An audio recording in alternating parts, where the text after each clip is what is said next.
इस वीडियो के साथ हम शुरुआत करेंगे लाइट यानी ऑप्टिक्स का पहला लेक्चर जो आपके सिलेबस के अंतर्गत है। हालांकि हम लोग 2 लेक्चर पहले कर चुके हैं जिसमें मैंने बात की थी डिफरेंट थ्योरीज के बारे में, डिफरेंट फिलोसफीज़ के बारे में बाय द डिफरेंट फिलोसफर्स। ठीक है, मैंने पूरी क्रोनोलॉजिकल ऑर्डर में फ्रॉम द एंशिएंट इजिप्ट से लेकर मॉडर्न साइंटिस्ट तक के सभी के थ्योरी के बारे में बताया कि उनकी क्या सोच थी लाइट के बारे में। किसी का कहना था कि लाइट हमारे आंखों से निकलती है, किसी का कहना था कि लाइट किसी वस्तु से निकलती है, तो किसी का कहना था कि किसी और चीज़ से लाइट आती है और टकराने के बाद हमें दिखाई देती है रिफ्लेक्शन के बाद। तो ऐसे ऐसे लाइट का डेवलपमेंट हुआ। हमने और देखा था कैसे ऑप्टिकल इंस्ट्रूमेंट्स का डेवलपमेंट हुआ था, कैसे लेंस की खोज हुई, कैसे विजन को करेक्ट करने के लिए लेंस का आविष्कार हुआ, किसने किया, कैसे किया, और उनकी थ्योरी में उन्होंने क्या क्या दिया अपनी थ्योरीज में। ठीक है, हमने टेलीस्कोप के बारे में देखा था, कैसे गैलीलियो ने जुपिटर को खोजा था, जुपिटर के मून्स को खोजा, कैसे गैलीलियो ने सैटर्न्स के रिंग को खोजा, और धीरे धीरे करके कैसे हमें लाइट पता चला कि लाइट की स्पीड इनफाइनाइट नहीं होती है बल्कि फाइनाइट होती है। रोमन ने हमें बताया कि लाइट की स्पीड 2.25 × 10⁸ मीटर पर सेकेंड होती है, जो कि 75% करेक्ट थी। ठीक है, लास्टली हम पहुंचे थे न्यूटन्स और हाइगन की थ्योरी पे। ऐसा शुरू से विवाद रहा था कि लाइट क्या है, और जैसे मैंने बताया कि सभी ने अपनी अपनी थ्योरी दी थी, बट लास्टली जो हम थ्योरी पहुंचे थे, जो स्पेशल थ्योरी थी, जो काफ़ी हद तक सही थी, वो थ्योरी थी 2 थ्योरी। एक न्यूटन्स की कॉर्पस्कुलर थ्योरी और एक हाइगन की वेव थ्योरी। न्यूटन अपनी कॉर्पस्कुलर थ्योरी में कहते हैं कि लाइट एक पार्टिकल्स का स्ट्रीम है। लाइट एक स्ट्रीम है पार्टिकल्स का, ठीक है, जिसको उन्होंने नाम दिया कॉर्पसल्स। और उन्होंने अपने कॉर्पस्कुलर थ्योरी के थ्रू लॉ ऑफ रिफ्लेक्शन और लॉ ऑफ रिफ्रैक्शन को भी प्रूव कर दिया, जिससे उनके थ्योरी को काफ़ी बल मिला। दूसरी तरफ उन्हीं के समकालीन, उन्हीं के कंटेम्प्रेरी हाइगन थे, उन्होंने अपनी वेव थ्योरी दी थी। उनका कहना था कि लाइट एक वेव है, और उन्होंने भी अपनी वेव थ्योरी के थ्रू लॉ ऑफ रिफ्लेक्शन और लॉ ऑफ रिफ्रैक्शन प्रूफ कर दिया। ठीक है, तो इस तरह अब ये कन्फ्यूजन क्रिएट हो गया कि लाइट क्या है, क्या ये एक वेव है या पार्टिकल है।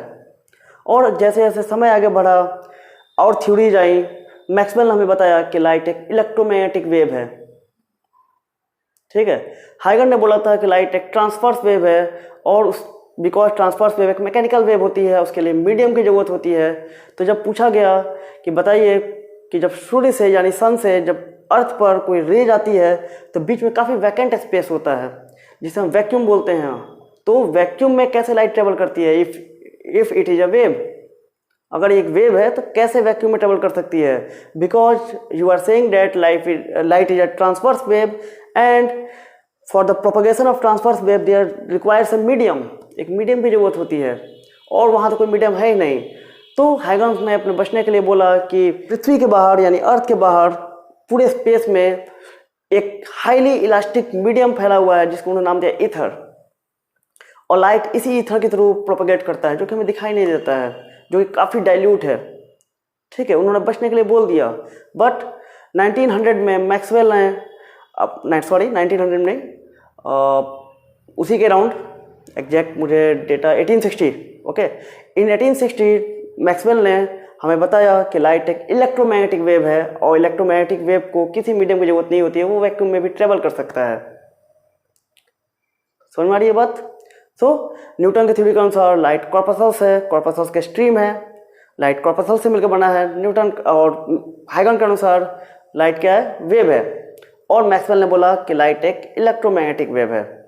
बट समस्या तब खड़ी हुई, ठीक है, जब मैक्सवेल ने बोल दिया कि 1860 में कि लाइट एक इलेक्ट्रोमैग्नेटिक वेव है, तो न्यूटन की कॉर्पस्कुलर थ्योरी को समझिए कि उसको लोगों ने मानना बंद कर दिया।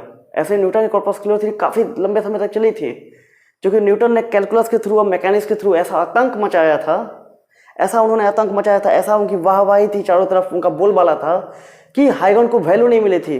हालांकि हाइगन सही बोल रहे थे कि लाइट एक वेव भी है, वेव नेचर शो करती है।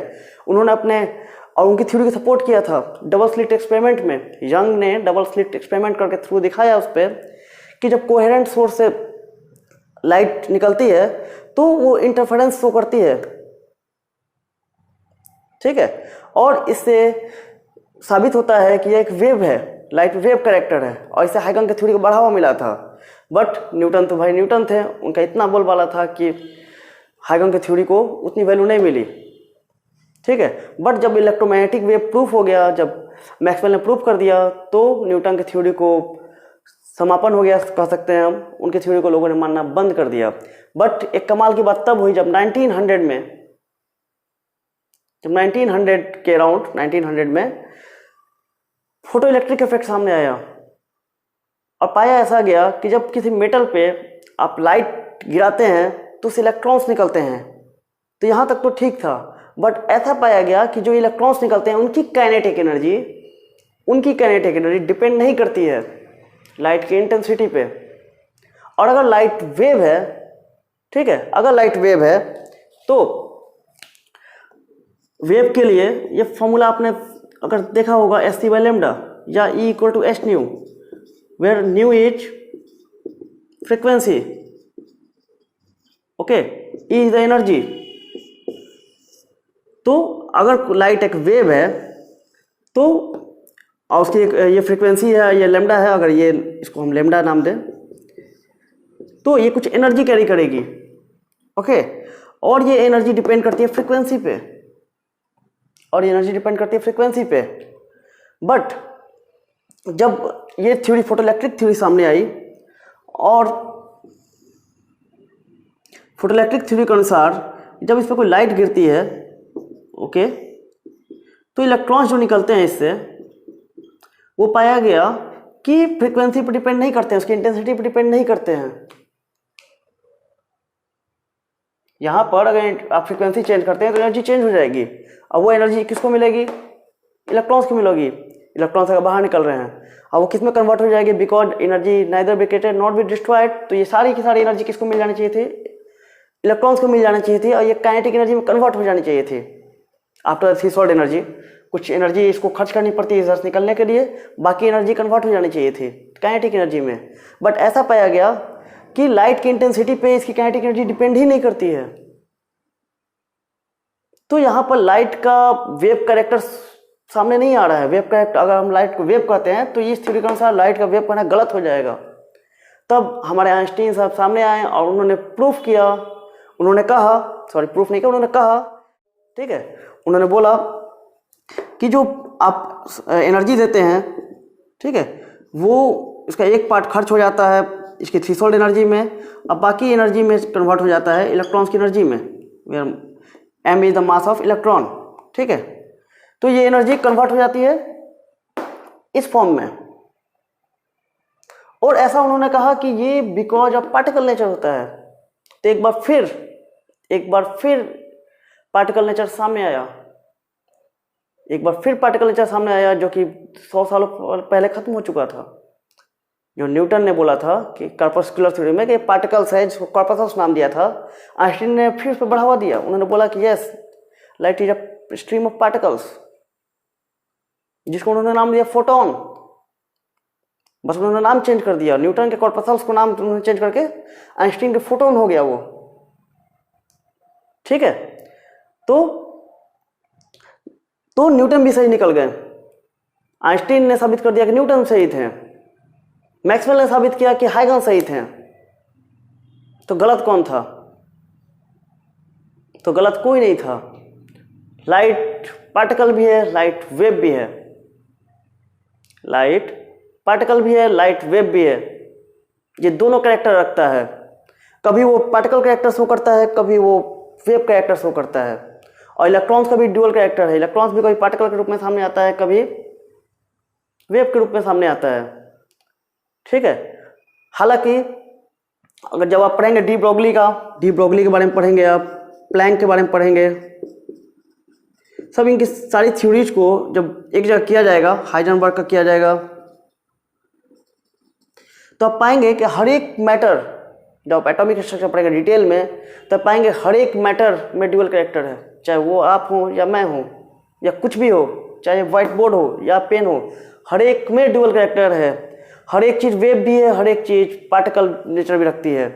मतलब हर एक चीज़ मैटर भी है, हर एक चीज़ वेव भी है, ठीक है। जो पार्टिकल जितना बड़ा है उसका वेव नेचर इतना छोटा होगा, और जो जितना छोटा है उसका वेव नेचर उतना ही बड़ा होगा। ठीक है, तो लाइट कहीं वेव का नेचर शो करती है, कहीं वो शो करती है पार्टिकल का नेचर। पार्टिकल का नेचर किसने बोला था? पार्टिकल का नेचर बोला था न्यूटन ने, और वेव का नेचर बोला था हाइगन ने। ठीक है, तो न्यूटन की कॉर्पस्कुलर थ्योरी को समझते हैं हम, जिसमें उन्होंने पार्टिकल बोला था कि light is a stream of particles, और उन्होंने नाम दिया था कॉर्पसल्स। तो न्यूटन की कॉर्पस्कुलर थ्योरी को समझते हैं हम, तो उन्होंने बोला था कि लाइट स्ट्रीम ऑफ पार्टिकल्स मिलकर बनाए कॉर्पसल्स, जिसको कॉर्पसल्स नाम दिया। और ये corpuscles highly elastic balls type के होते हैं, जिसको कि जब आप किसी बहुत ही प्लेन सरफेस पर पटकते हैं या फेंकते हैं तो वो इलास्टिकली वापस चली जाती है।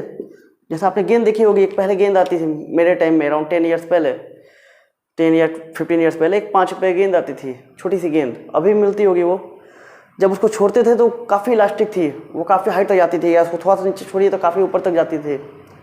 ठीक है, तो न्यूटन ने बोला कि कुछ ऐसी ही गेंद है वो, जो यहाँ टकरा कर आती है फिर वापस लौट जाती है, और उन्होंने इस तरह रिफ्लेक्शन को एक्सप्लेन किया। ठीक है, और उन्होंने रिफ्लेक्शन को भी एक्सप्लेन किया। तो इसको हम समझेंगे, इसके बारे में पढ़ते हैं, बट उसके पहले मैं आपको बताना चाहूँगा रिफ्लेक्शन और रिफ्रैक्शन के बारे में थोड़ी बातें करते हैं, ताकि आप न्यूटन की कॉर्पस्कुलर थ्योरी और हाइगन की वेव थ्योरी को अच्छे से समझ पाएँ। ठीक है, so before going to Newton corpuscular theory, let's understand what is reflection. Got it? तो देखते हैं हम व्हाट इज रिफ्लेक्शन। इसको मैं इरेज कर देता हूँ फिलहाल।